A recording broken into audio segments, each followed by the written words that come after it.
Today we helped a Latte for Sam?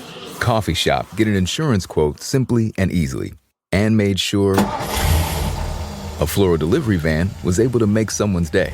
We're the Hartford, with decades of experience insuring millions of unique small businesses. When it comes to your small business insurance, Thank you. one size absolutely does not fit all. Get a quote or find an agent today at thehartford.com/smallbusiness. Okay, so let's jump right into this.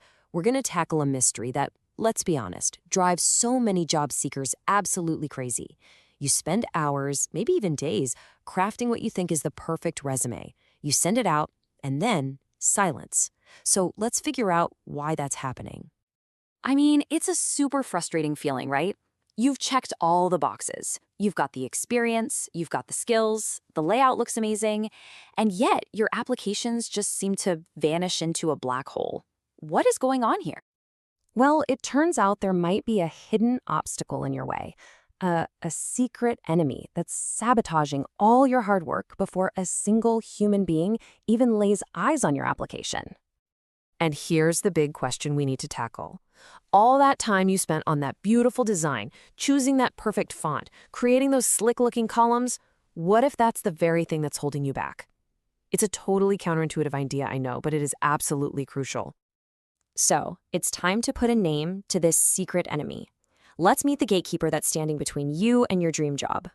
Say hello to the Applicant Tracking System, or just ATS. Now, the key thing you've got to understand here is that the ATS is not trying to appreciate your design skills. It's a machine. Its one and only job is to scan your document, pull out the key info like your name and your skills, and file it all the way nice and neat. And this is the critical part. You're not really writing your resume for a hiring manager. Well, not at first anyway. You're writing it for a piece of software. And if you can't get past this digital bouncer, a real person will never even know you applied. Which brings us to the central problem. You see, all those design choices you thought were helping you stand out? Yeah, they might actually be doing the exact opposite. Okay, so here's the deal in a nutshell. We're often told to make our resumes pop, use multiple columns, fancy fonts, creative layouts. But to a machine, all of that is just confusing noise. The ATS is looking for the exact opposite, a simple, single-column layout with a standard font. It needs flat, predictable data that it can easily digest. So what happens when that ATS gets confused by a weird font or a two-column layout? Well, one expert put it perfectly. The system is literally going to choke on your resume. It can't process the file. And this is so important.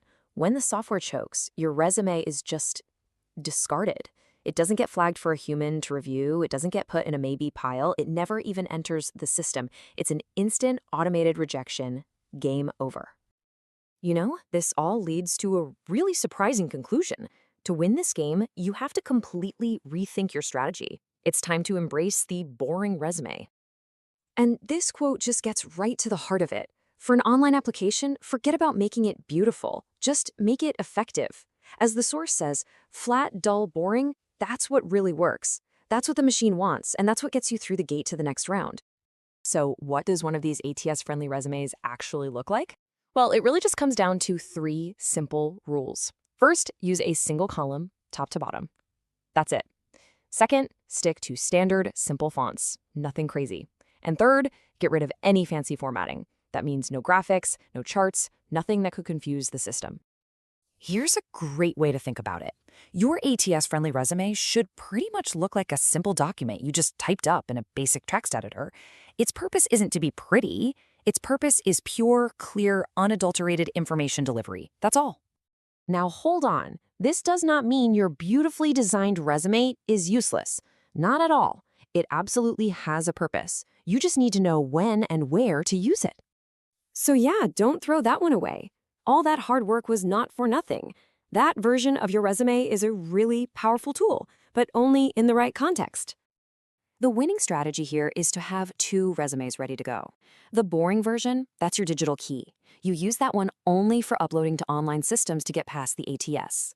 But the beautiful version, that's for the humans. You bring that to in-person interviews, you hand it out at networking events. That's where a great design can actually make a huge impact. So after all this, the question to ask yourself is pretty simple. If you've been hitting a wall of silence in your job search, maybe the key isn't to add more to your resume, but to take things away. Maybe it's time to give your resume a boring makeover to finally get it past that digital gatekeeper.